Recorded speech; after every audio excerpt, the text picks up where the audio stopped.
Hello my dear friends, my name is Sanne and welcome back to another beauty video. And today I have a fun new concept for you. I am combining my two greatest loves at the moment, makeup and books. Today I'm gonna go just chill, do my makeup, do a little get ready with me, very simple. And I'm gonna do the makeup inspired by a book that I'm gonna talk about today, which is the book The Roadtrip by Beth O'leary.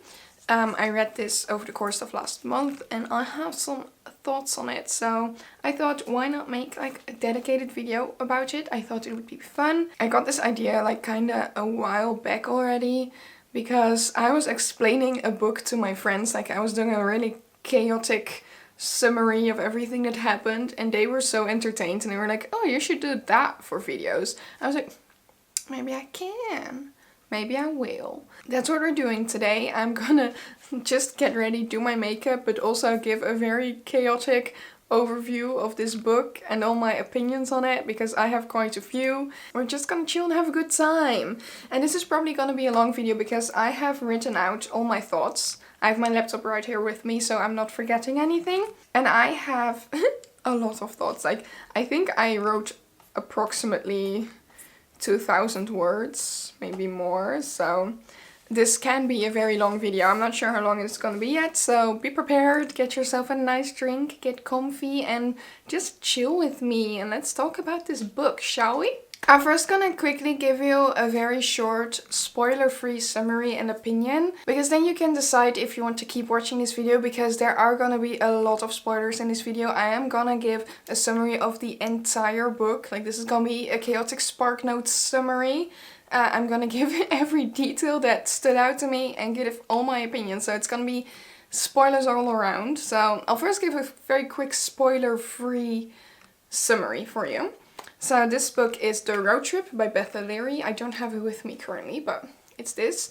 I read it in Dutch, just so you know. This is about Addie and her sister Deb, who are on a little road trip towards a wedding of one of their best friends. They have to do a long, like 8-hour road trip through the UK. They also have another guest in their car with them, Rodney. He is kind of someone they met on Facebook who needed a lift to the wedding or something, so they took him with them. Then like literally like 10 minutes into their road trip they get into a small car crash and the car that ran into them happens to contain Addie's ex-boyfriend Dylan and his best friend Marcus. Addie and Dylan haven't spoken for like almost 2 years and you can kind of notice that it's been not that nice of a breakup. You don't know what's wrong, what happened, but you know, there's like some animosity between the two. And then the guy's car happens to be completely total loss, so they can't drive any further. So the girls decide, why not come with us in the car? So there's 5 people in this small Mini Cooper going on a road trip,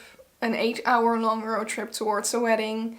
And there's a lot of weird situations because no one in that car really likes each other. So it's very awkward, it's fun, all the drama is open and out on the table. And you're gonna find out what happened between Dylan and Addie in the past. So that's just a short summary of what the book is about. I would give this book, I think, like 3 stars. It's written in a fun way, it flows really well, you go through it quite quickly, but there are a lot of situations that I'm just like iffy about. So just so you know, that's my overall review of the book, but now we're gonna get into getting ready and I'll give the entire summary of the entire book. So from now on there will be a lot of spoilers, so don't keep watching if you still want to read this book, but do keep watching if you want to hear my opinions on it. So let's go. So I'm just gonna get started on my base makeup. I won't talk too much about the products in between, but I'll try to link everything down below so you know what I used if you're curious. Okay, so like I mentioned in the short review, this book starts out with Addie and Deb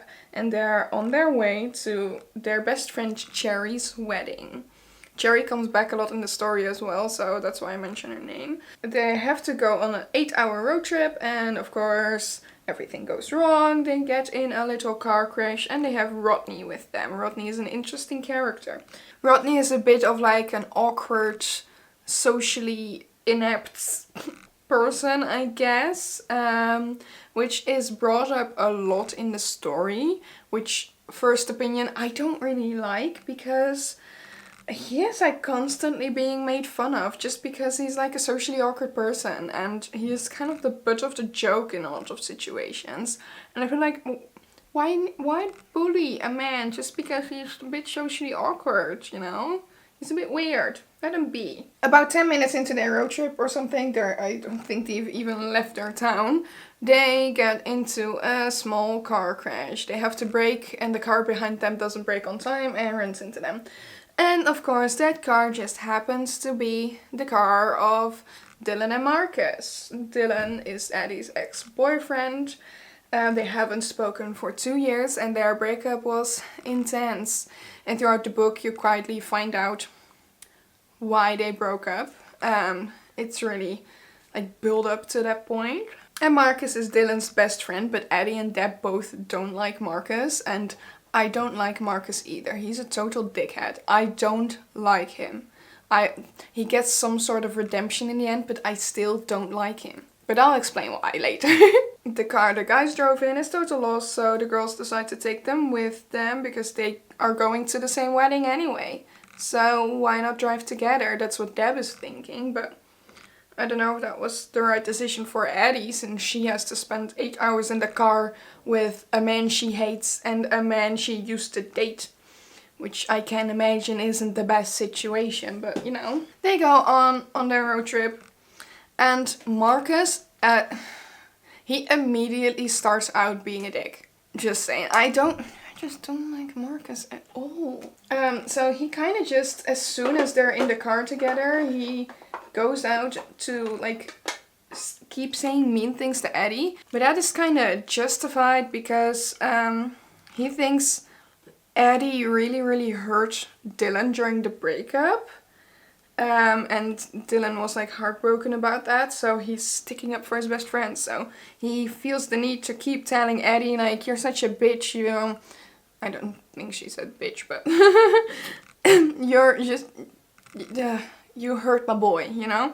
But it's clear from the start that Marcus apparently doesn't know the entire story of the breakup. And I'm like, it's just really annoying how he keeps like butting into the conversation. Like, I know what happened, I need to say my piece. Like, it's not fucking about you. It's nice that you want to step up for your boy, but like, your boy is totally cool with sitting next to his ex-girlfriend, so why aren't you? I just don't understand that, but whatever. Let's keep going. There are a lot of things throughout this, but we're in the now. This book is divided in pieces that are in the now and pieces that are in the past. And they kind of switch between them, which I like it. And there's also dual POV, so you see Dylan's side and Addie's side, which is also nice. I like that a lot. And in general, it's written quite smoothly, and you keep finding out more and more. It's a decently written book. I like it. But you start to notice in this present day part that something happened between Addie and Dylan, but also maybe between Dylan and Marcus. And Addie is like constantly like very shook at that Dylan is standing up for himself against Marcus, and Marcus is still a dick or something.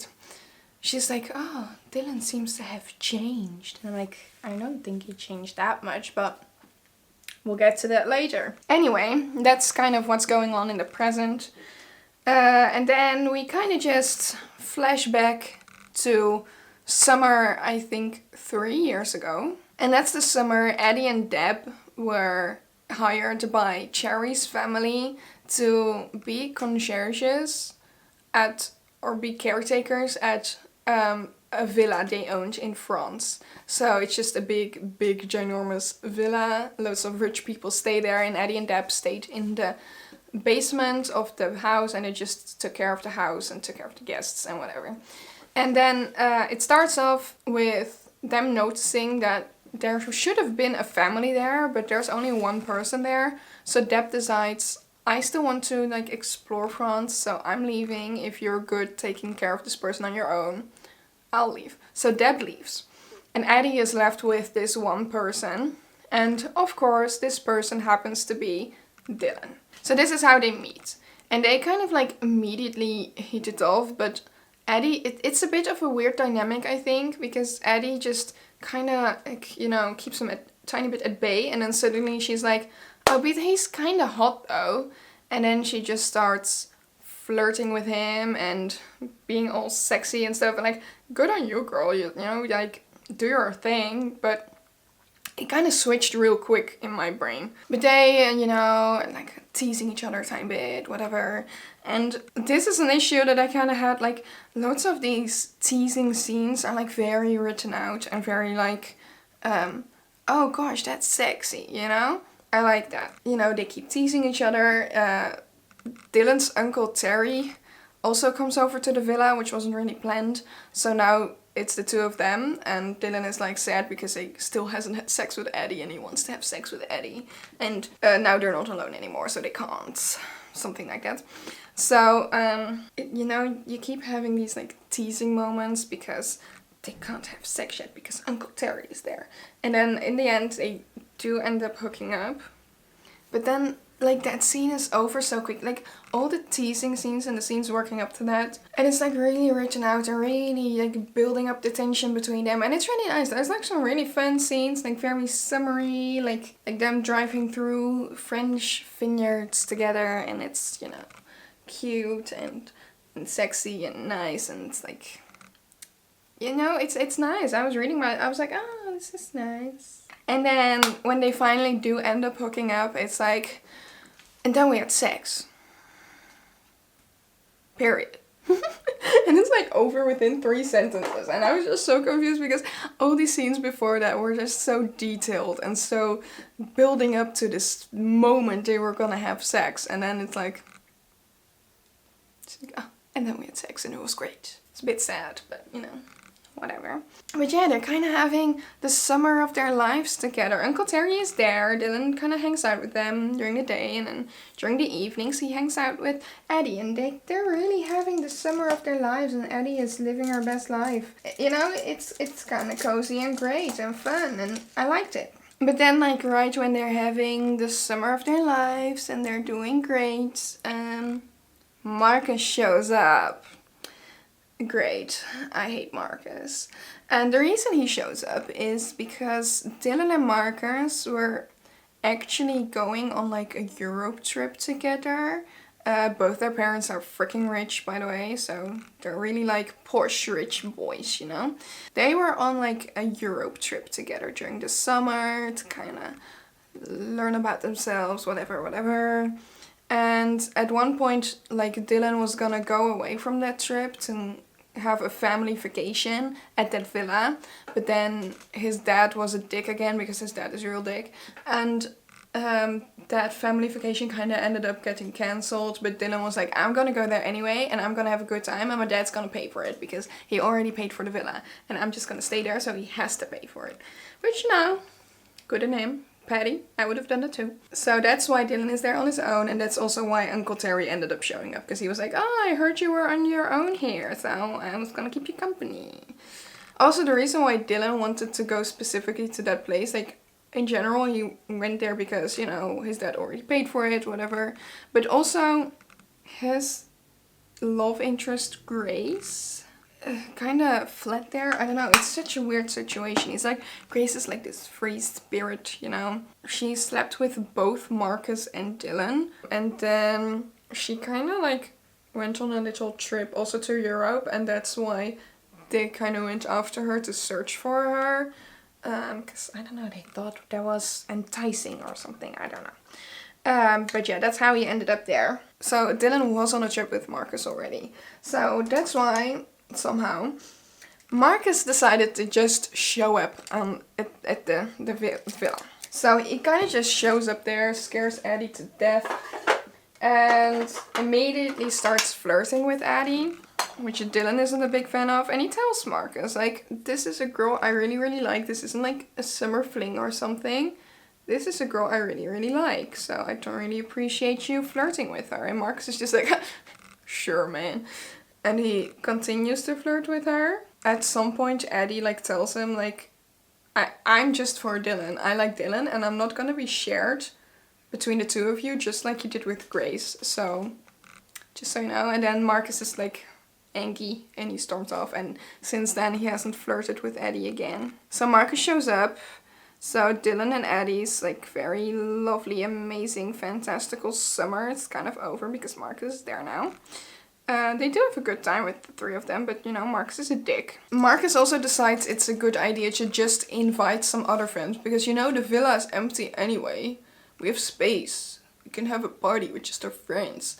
And then he just invites people. So he invites Dylan's brother, his boyfriend, 2 roommates of theirs from college, 2 girls, Cherry and Grace. And this is like where I had a few issues because Cherry, it's a bit weird because Cherry knows the guys, but Cherry is also best friends with Eddie and Deb. But it's kind of never really mentioned like, oh my god, wow, we just happen to have a common friend. We're in France. And we happen to have a common friend back in the UK or something. I don't know, it's never really mentioned like that. And it's a bit weird, in my opinion. And also those 2 roommates, those girls, they keep like popping up in the story. I don't even know their names anymore. They are really not important to the story at all. And he could have as well just not been there at all. It's just a bit weird. Like, why do you add them in? It's just, there's so many characters you have to keep track of. And then these girls just show up for the villa, they hang there, and then they leave. And that's kind of it. I feel like they could have left those girls out of the story and it would have made perfect sense as well. And it just made for a little bit extra confusion with extra characters. But, you know, maybe that's just me.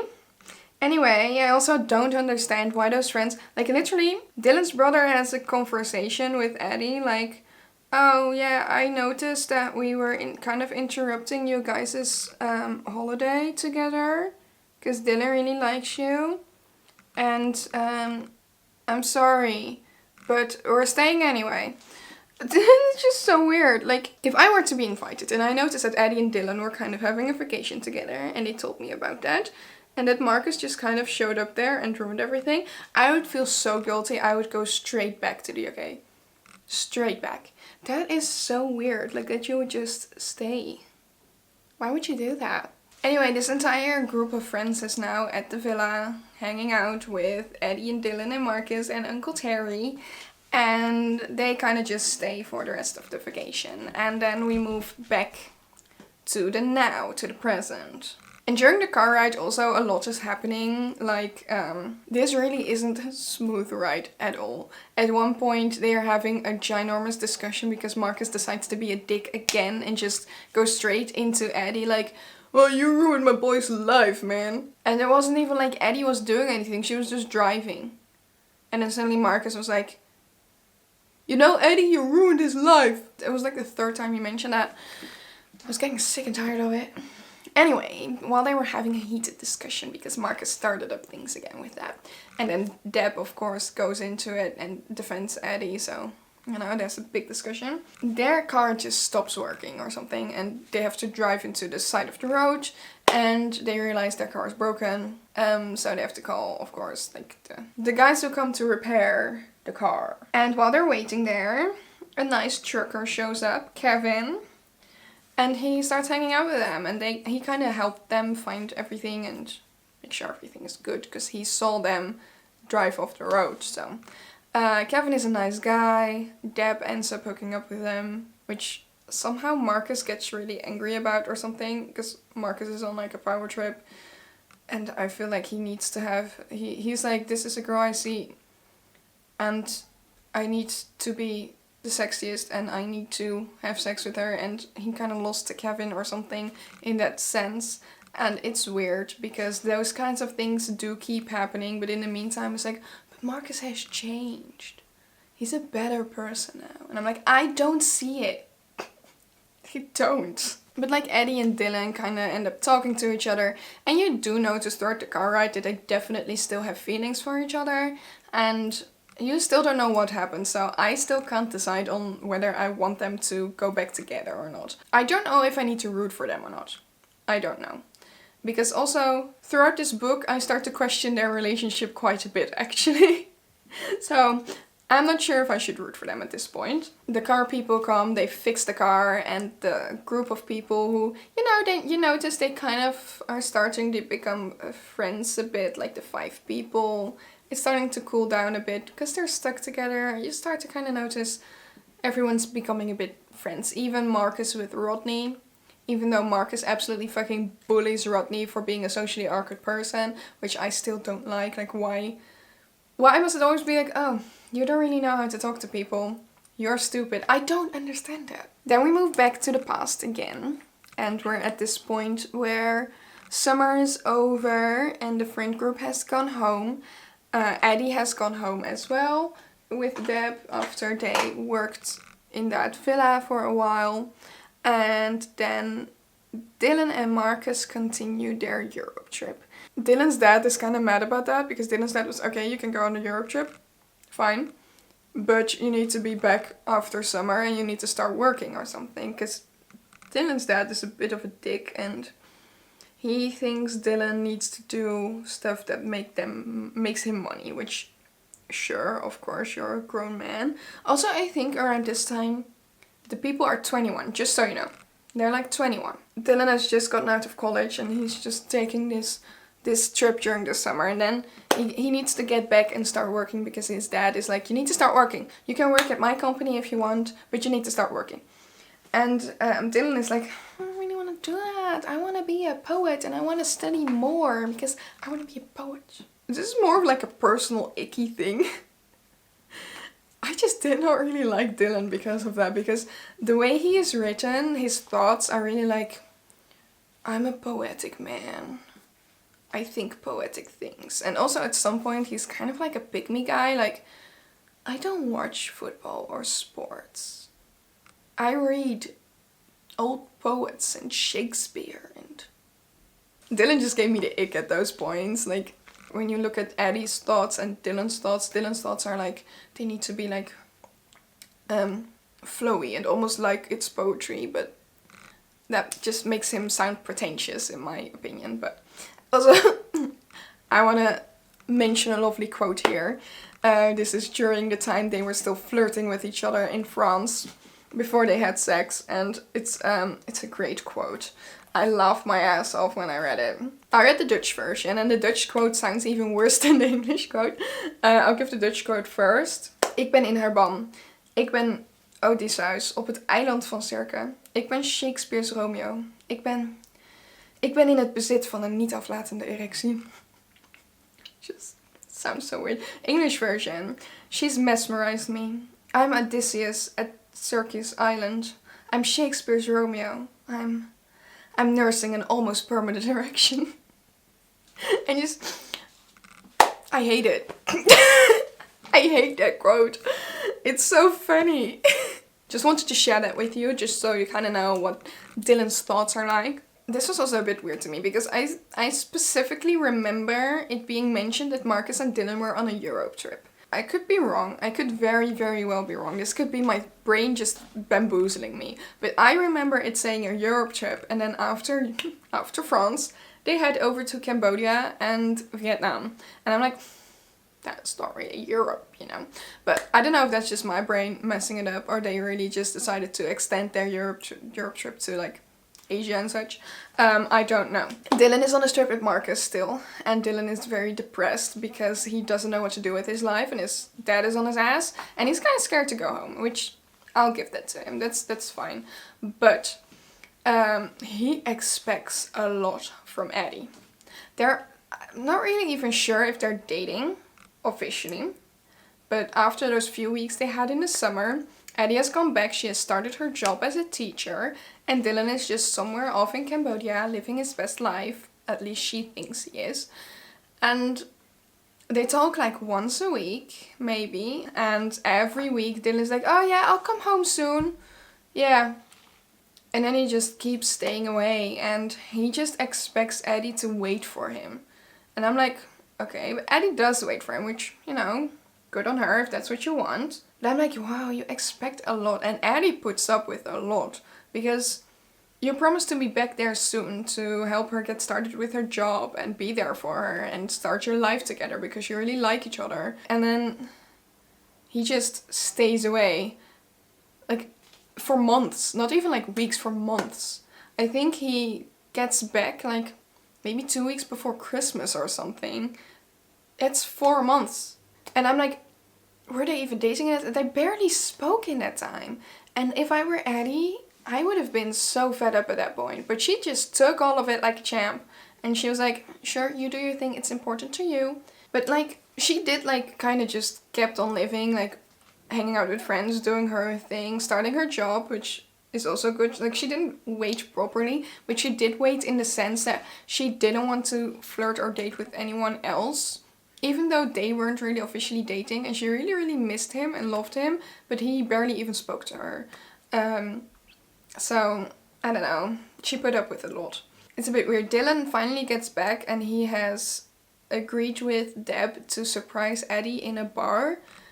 And it's such a weird possessive moment in my brain, because Eddie just looks hot. She's wearing a cute dress. She thought she was just going out for drinks with her sister. She thought, why not put on a nice dress? She's just looking hot, you know, she's looking good. She just ends up talking with someone at the bar, and Dylan sees this and she's just like chatting with this guy, not even flirting with him or anything, just chatting. And then the guy wants to flirt with her and she's like, okay, bye. She walks off. And Dylan is just like, yeah, and then she's looking like that and I see all those other guys look. And he's like kind of like possessive about it, like almost as if she's in the wrong for looking hot. The girl just looks hot. Let her be. Dylan surprises Eddie. They're finally back together. Finally, after months of him just staying away. And then there's another lovely quote I want to share with you, because I do like this quote. This is fun, it's nice. It shows kind of like Dylan's obsession with Eddie, but in a more healthy way maybe. In Dutch it is, Dylan says this to Eddie. Ik begin te denken dat mijn leven tot dusver een lange reeks verkeerde beslissingen en superdomme fouten is geweest, behalve de dag dat ik op jouw deur klopte. In English it's, I'm beginning to think my life thus far has been one long string of poorly made decisions and very foolish mistakes, except for the day I knocked on your door, which was the moment they met. So that's cute. I think that's a nice quote. I liked it. So Dylan is finally home. He doesn't really go home to his parents, but he's finally back with Eddie. And he actually stays with Eddie's parents for a bit, and they really freaking love him. They love the guy. And he's like really welcomed in their family, which is really nice for him. I love that for him. Love that for the family. Love that for Eddie, that they like her boyfriend. But he does notice like Eddie is going on with her life and doing teacher stuff, and he's just sitting at home, kind of. So he's a bit bothered about that. So he wants to decide what he's gonna do, and he decides he wants to keep studying, but his dad is not really agreeing with that. It's kind of weird because Eddie's parents are like, well, Dylan can just literally live here if he wants, because now he's staying in Airbnbs, and I don't know, that's so unnecessary when he's spending all this time with you anyway, so if he wants, he can live here with us.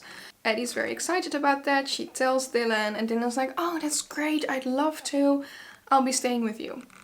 And then a day later, he hangs out with Marcus, and Marcus takes him to the back of the property of his dad, and he shows there's like this big bungalow built. And this bungalow is apparently built for Marcus and Dylan. Like, his dad built it for them, so they could live together and just be roommates again and such. Dylan is like, I just agreed to going to live with my girlfriend's family. And then Marcus is just being real toxic and weird about it. And he's like, well, why would you want to live with your girlfriend's family? Like, when you can live with me and you don't want to be stuck in such a small house with poor people. That's kind of the vibe I was getting from it. He didn't really say that, but Marcus kind of just is being really toxic. Like, he isn't letting Dylan be with his girlfriend. And he's like, you just go live with me. You just go live with me. And Dylan decides to, yes, go live with Marcus, which is kind of a dick move. You already promised your girlfriend you would live together with her at her parents' place. And then you just go off with your bestie again. And Eddie doesn't like Marcus already, because Marcus is already always being a dick to her. Like, every second they meet up or something, he's just being mean to her. Just like really, he's just such a dick. Eddie also puts up with that. Dylan tells her he's going to live with Marcus, and she says like, she's sad about it, and then she's like, yeah, okay, do what you want. I'll support you anyway. She's really supportive of any of his decisions, actually. But it kind of all goes downhill from here. And I was like, I would have been real pissed if my boyfriend was gonna live with me and then he just went off with his bestie again and started living with him again. After he promised me he would be living with me, I would be pissed.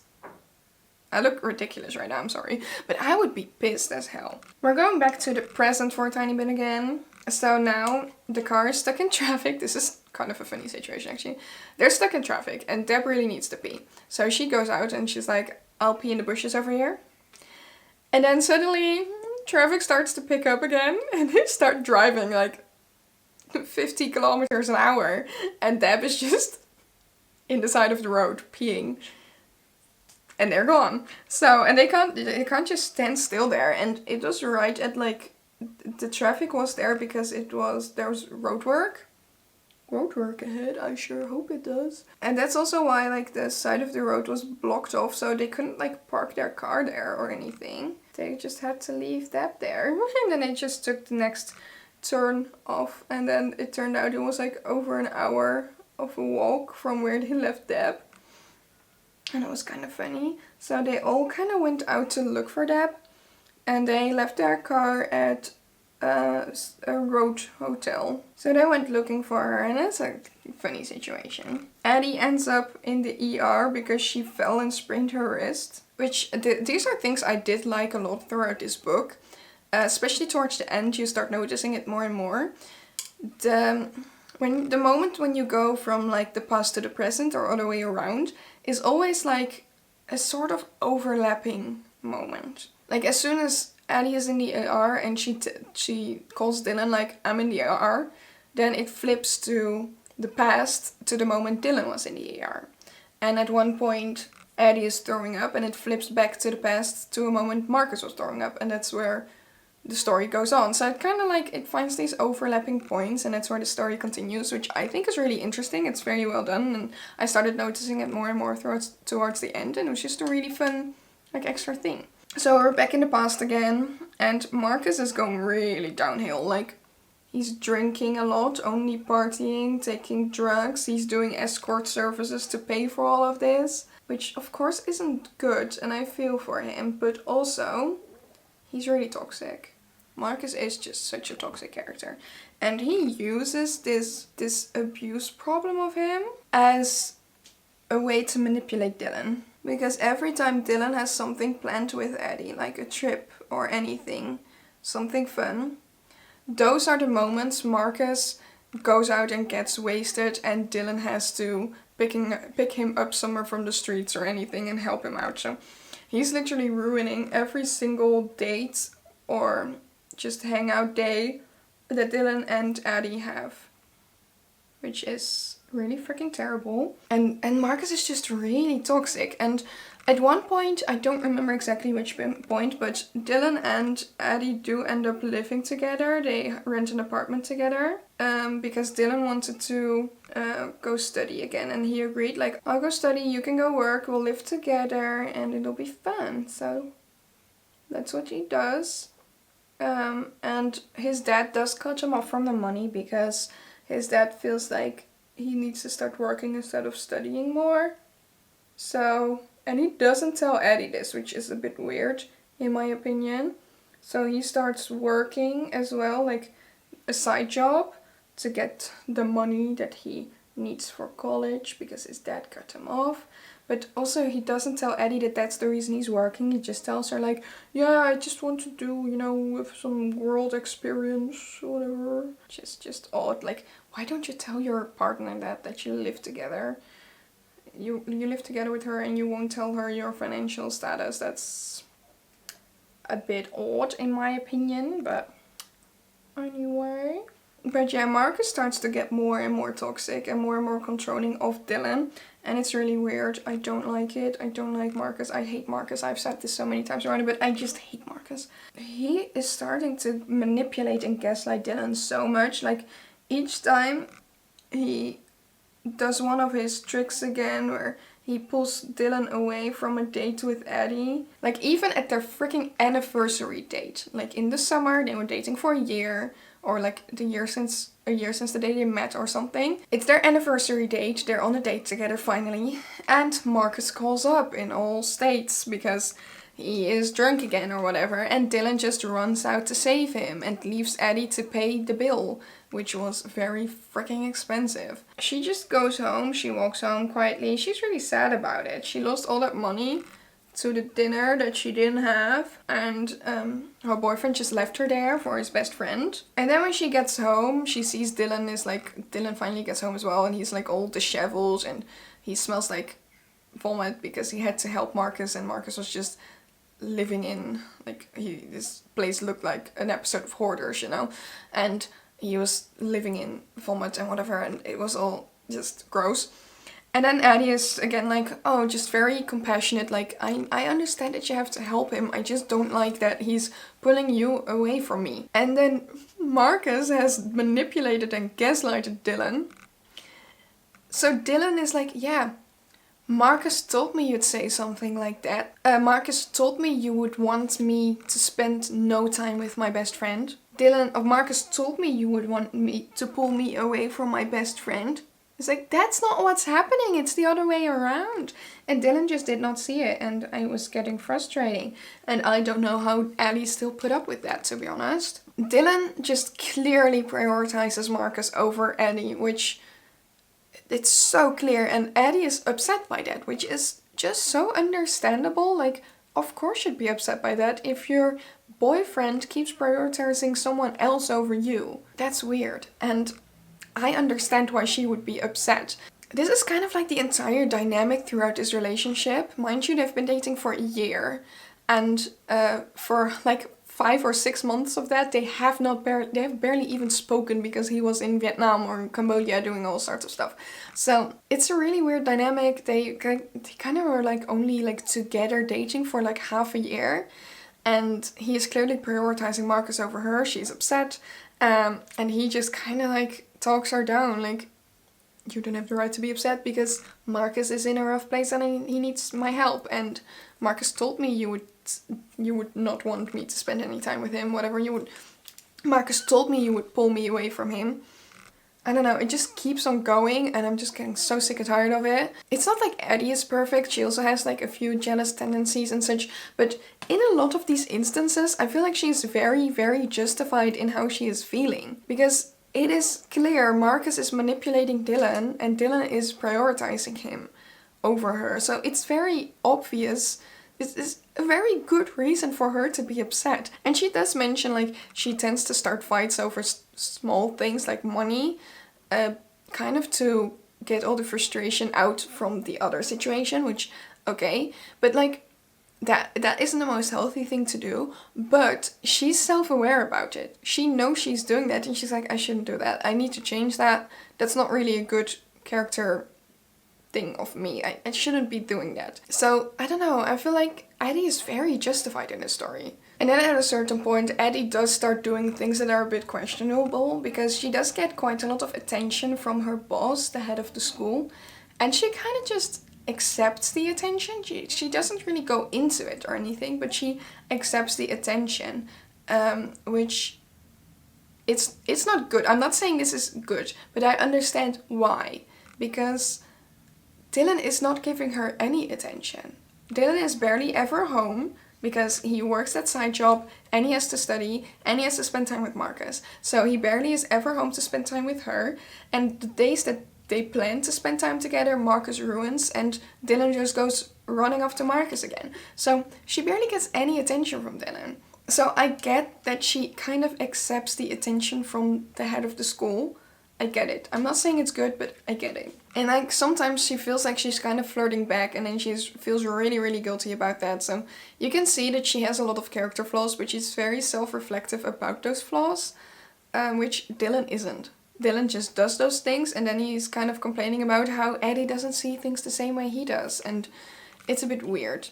I also want to mention one thing that I found really weird throughout this entire relationship, is it feels very based on just sexual attraction and nothing else, and just finding each other attractive and nothing else, and not really like personality based, because loads of times they were thinking about each other. It was like, oh, but he's so hot. And I love it. I keep thinking back about the moments we spent naked in each other's arms, and that's kind of it. And I feel like that's also not really healthy. At this point in the book, I'm not really rooting for their relationship at all, actually. They want to feel like this kind of like star-crossed lovers kind of thing. Like they are meant to be together, they met and it immediately was such a fiery relationship and they have to be together or something. But I don't know, I just wasn't rooting for them. And just the entire thing of like Eddie is being so incredibly patient with Dylan and his Marcus thing. And Dylan just doesn't see that. Dylan only sees what Marcus tells him, and so Dylan only sees that Eddie is trying to get him away from Marcus, and it's just... it's tiring. And literally the two men, and there's only like two men in the story, and they both just, gosh, infuriate me. And I must say, like, I'm talking very positively about Eddie, but I don't really like her either. There's not a lot of characters in this book that I actually like that I would be like, oh, you would be a very cool person to hang out with or whatever. I don't really like any of the people in this book. Maybe Kevin. Kevin the truck driver is a good guy. So now I have to go back to the present a tiny bit because stuff is happening and it's quite interesting.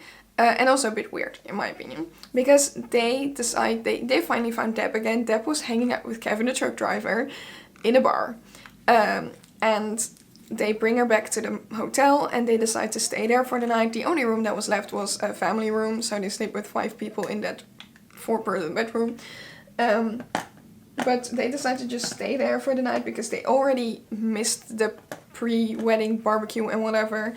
So they would rather just sleep a bit and then go on the next day and really try and be there on time for the actual wedding. So that's what they decide to do, and then Eddie has a quick phone call with Cherry to tell her where they are and why they're not there yet. They're like, oh yeah, and just so you know, Rodney's with us, so he'll be later too. And Cherry's like, Rodney? Who's Rodney? Turns out, Rodney is a guy Cherry hooked up with once at a Christmas party from work.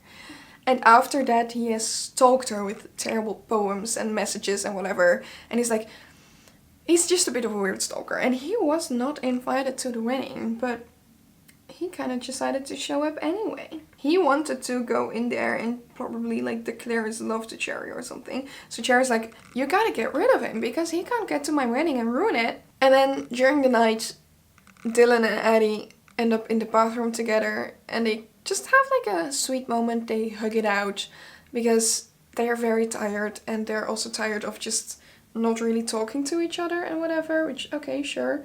So they have like a kind of sweet moment, but Marcus walks in on them and Marcus is just like pissed because he's like, Dylan, she literally ran you to pieces, like she broke your heart into a million pieces, and then you still want to go and be nice to her and hug her and whatever. And you know, it's clear Marcus doesn't really know what happened, but we're at this point where we're gonna finally find out what happened between Eddie and Dylan. So Marcus and Dylan end up in a fight together in the bathroom because of this. Because Dylan is angry that Marcus keeps talking like badly about Eddie. Which, okay, good on you for finally standing up for her. Finally. Eddie was getting more and more attention from this head of the school. And one evening she was late. Like, she was staying later at school, and then the principal kind of walked in like, hey, you want to have a drink? So they have a drink together at his office, and they're just chatting, they're having a bit of wine, Eddie's getting a bit drunk. And then the man decides to make his move on her and just basically SA her. And somehow Marcus just happens to be stalking Eddie and looking through the window, and he takes a picture of the man having his hand on her thigh or something, and he sends it to Dylan like, you gotta get over here because your girl is cheating on you. And then he walks away, and then he doesn't see that Eddie's literally being SA'd by this guy and she's trying to move away from him and she's telling him no. The movement from Marcus outside of the window kind of startled them, so she manages to run out And she just runs out the building. She runs home barefoot, crying. She runs for like 15 minutes to get home. And she's really upset because the girl has just been SA'd. And Dylan shows up to the school, already very upset. Why? Because his brother just called him, telling him that his dad cheated on his mum. And his mum isn't leaving him. So he's already quite upset about his cheating dad. And then he finds out his girlfriend is cheating. So he goes up to the school. They run into the principal who's just leaving the building, and the principal just lies to them like, yeah, she was here, but she was really pushing herself on me and I said no, and then when I finally said no, she just got really upset and then she left. So they just immediately believe him, and especially Marcus is just like, yeah, exactly, that's what happened. Well, he didn't even really see any of it, but like, he's just cheering the man on like, yeah, you gotta go tell her that she shouldn't cheat on you. So Dylan goes back home, he's really upset, and he just tells her, it's over, I'm leaving you. And Eddie is like, please listen to me, please let me explain. He's like, no, I'm leaving you, bye. And she's really, really upset by this, and she's trying to get him to listen, but he doesn't want to listen to her, which, wow, you believe a stranger over your own girlfriend, but sure. That's already not nice. And also they had like this moment in the beginning of the book that they both hate people who don't listen, and then Dylan has become that person, you know, it's very dramatic. So that is how they broke up, which of course is a lot of misunderstanding. A week later, Deb comes to drop off Dylan's stuff at his place, and she tells him like, you're a real asshole. A real asshole for dumping her after she's been SA'd. And he's like, SA'd? What are you talking about? And she explains, and he's like really upset, and he goes back to Eddie and just tells her like, sorry, I didn't know. But Eddie's like done with him because he refused to listen to her, which good on her for like standing her ground on that, because Dylan was so toxic, and just refusing to listen to her after such a situation, after she went through all that, it's heartbreaking. And I just totally agree with her, like not wanting him back. So that is kind of how they broke up, and he told Marcus this, and Marcus also did not know that Eddie was SA'd, because Eddie asked Dylan not to tell Marcus, and this is why Marcus has been like really angry at Eddie all the time, because Marcus just thinks Eddie is cheating on Dylan. Which, okay, sure, but still, it's not your fucking relationship, so don't go and like continuously say mean things to Eddie about it. You could just be a fucking grown-up and just let it be. So we finally know what happened, and we're back in the present. So this is all the things that happened in the past have already happened. We're not going back to the past anymore. Great, we're near the end. Lovely. But you know, Marcus finally finds out, and he's really upset because he's like, I'm sorry, Eddie, I didn't know, and if I knew that, I wouldn't be this mad at you. And like throughout this entire story, Eddie's like, oh, Marcus has gotten better because he said one nice thing to me. Because when they were in the ER, he was like, are you okay? She's like, yeah. And that's it. And then she's like, yeah, oh, Marcus has changed because 2 years ago he wouldn't have asked me that. Your standards are real low, girly. Like, maybe he has changed, but he's still not good. Marcus has found out, and then Deb is like, you like Eddie. And that's the entire reason Marcus was being such a dick throughout their entire relationship and always trying to manipulate Dylan into getting away from Eddie, is because Marcus couldn't stand not being with Eddie or something. I was like, okay, that doesn't justify any of it though. You were still a fucking asshole. And it's kind of written like as if, you know, we finally understand Marcus, so that makes him a bit of a better person, but this really is not a good enough reason. Like, the things Eddie did had reason behind them, because she was being neglected by her actual boyfriend. The things Marcus did, the entirety of trying to ruin a relationship, trying to make Eddie feel like shit every single day, just because he liked her.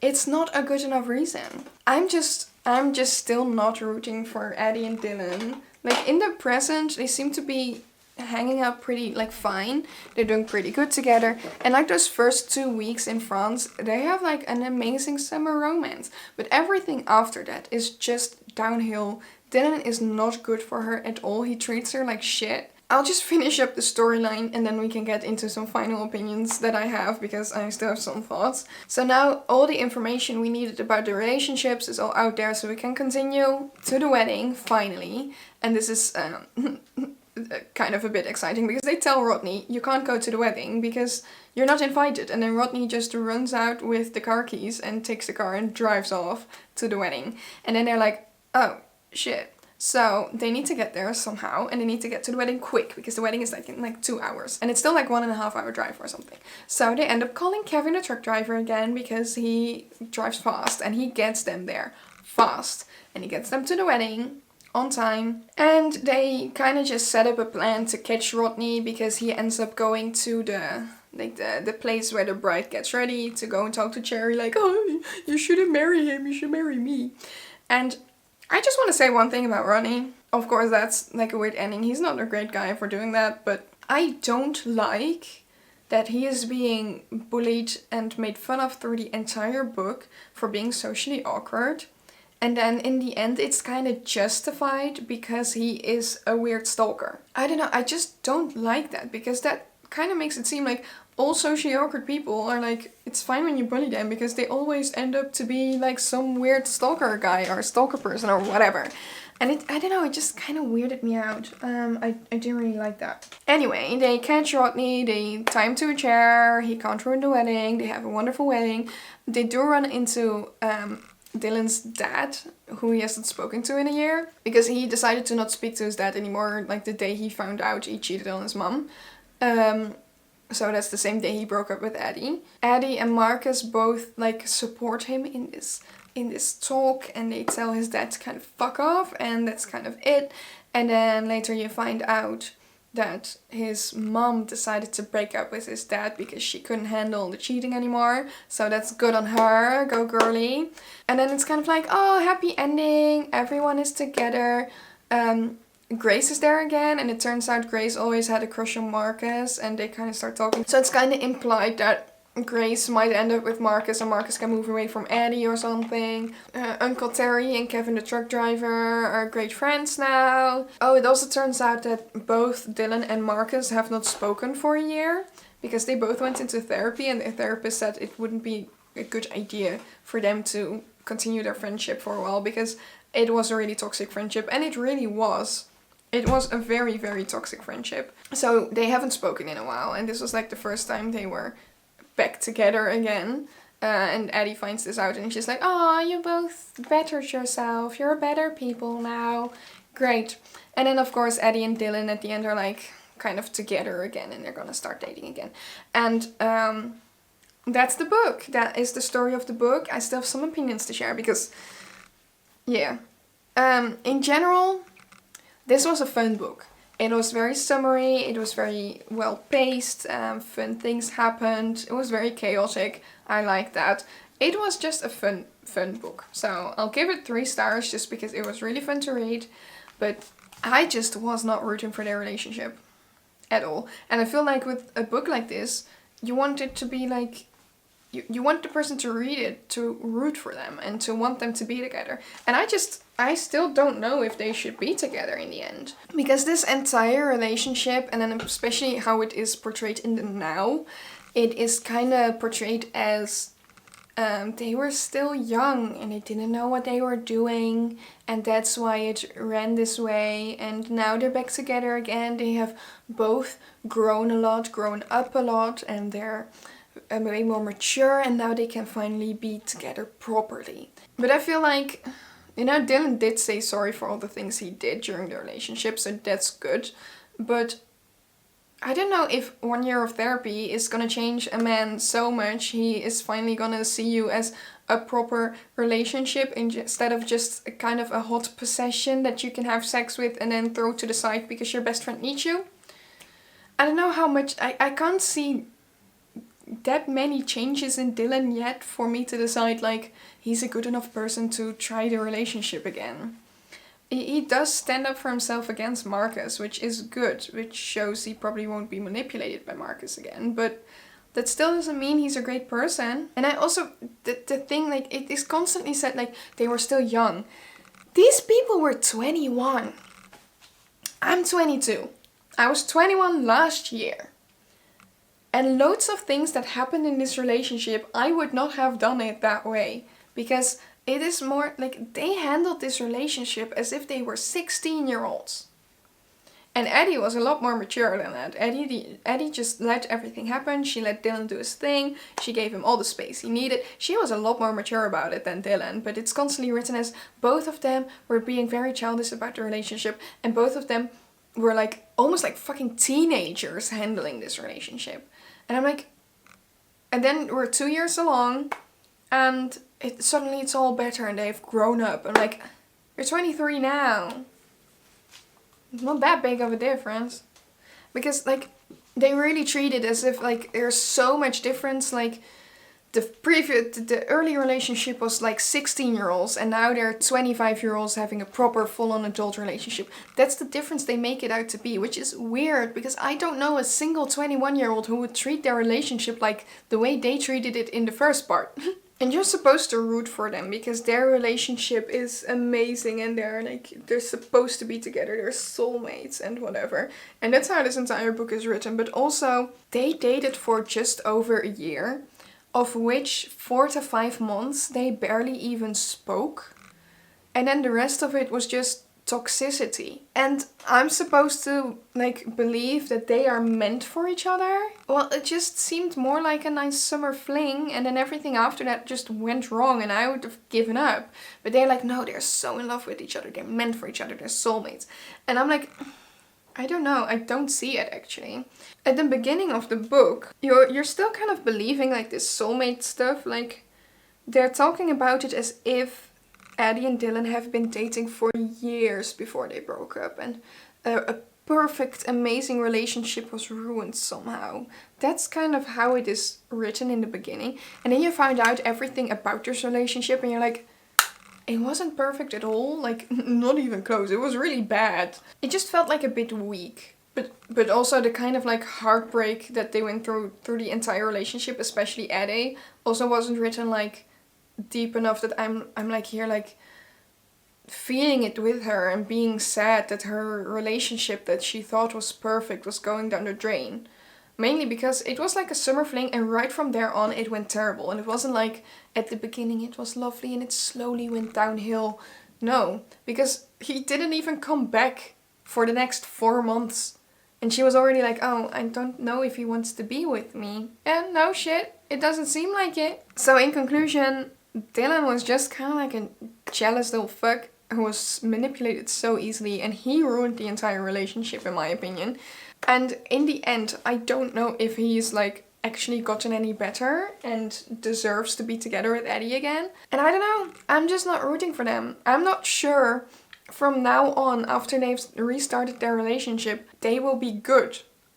I don't see it. I'm just gonna finish up my makeup real quick, just do some lips and lashes, and then I'll tell you my final thoughts on the book. Okay, I'm back with the very summery look finished. A very summery look for a very summery book. So let's go over my final thoughts on the book. I just want to highlight the positives first, because there are a lot of positives in this book. I might seem very negative throughout this review, but that's just because the main focus on the book is the relationship, and I have some negative thoughts on the relationship. But the rest of the book is very, very fun and very cute.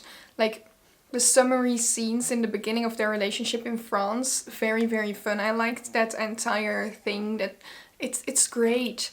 Very fun written as well. The book in itself is written in a nice way. It goes fast, it's fun. I must say there are a bit too many characters at some points that it's a bit unnecessary. But in general the characters are pretty fun, except Marcus. I fucking hate Marcus. I will never like Marcus.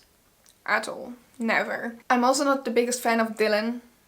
Eddie is nice, Deb is nice, Kevin is nice. Rodney seemed nice and turns out he's a little bit of a stalker, but you know. And I really liked the way it was written with like the dual POV and then the then and the now. And the way those kind of overlap at some points. That was a really cute detail. But in general, I just wasn't enthusiastic about their relationship. I'm not enthusiastic about them coming back together. The book wasn't written in a way that you want to question their relationship. It was written in a way that you want to root for them and hope they end up back together. But I don't. I don't really want them to be together. I don't really care actually, but I just at the end felt like if they get back together now, I'm not really sure if this time the relationship will last either, so. But there are a lot of funny bits in this, especially during the actual road trip. A lot happened, a lot of it was quite funny actually. A lot of action. I liked to hear about their entire relationship, but like I said, the relationship is just a bit weak. It felt more like teenagers in love, having like a crush on each other, than it was like actual adults starting a relationship. The main issue I have with this book is the relationship and everything that happened in the relationship. Everything outside of that is fun and enjoyable and whatever, but the problem is with the relationship, and the relationship is the main focus of the book, and therefore I don't really enjoy the book that much. That's my thought on the book. I give it 3 stars just because it was really enjoyable to read. There are very fun moments. I actually liked it. I just did not like the relationship.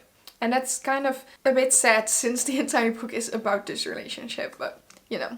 We have a finished look and we have a finished book review, so I guess that means the end of this video. Those were all my thoughts on The Road Trip by Beth O'Leary. Let me know if you have read this book and what you think of it, because I want to know if I'm like, am I the only one who thinks this way about the relationship or not? Let me know what you think. I might be completely like the only one who thinks this way, but you know, it's my opinion, so. Just let me know what you think. I'm very, very curious to hear. Let me know if there's a book you want me to review in this type of way. You know, I kind of want to do more videos like this because I had a lot of fun. I love talking about books and just ranting about my opinions on them and such, so. Let me know if there's a book you want me to read and do a video like this about. If you enjoyed this video, please give it a thumbs up. Subscribe to my channel if you want to see more from me. If you want to see even more from me, my socials, my gaming channel and my blog and everything else you need to know about me is linked down below so you can check that out as well. Also, turn on that bell icon so you get a notification every time I upload. And that's gonna be it for me today. I want to thank you for watching and I'll see you next time. Toodles!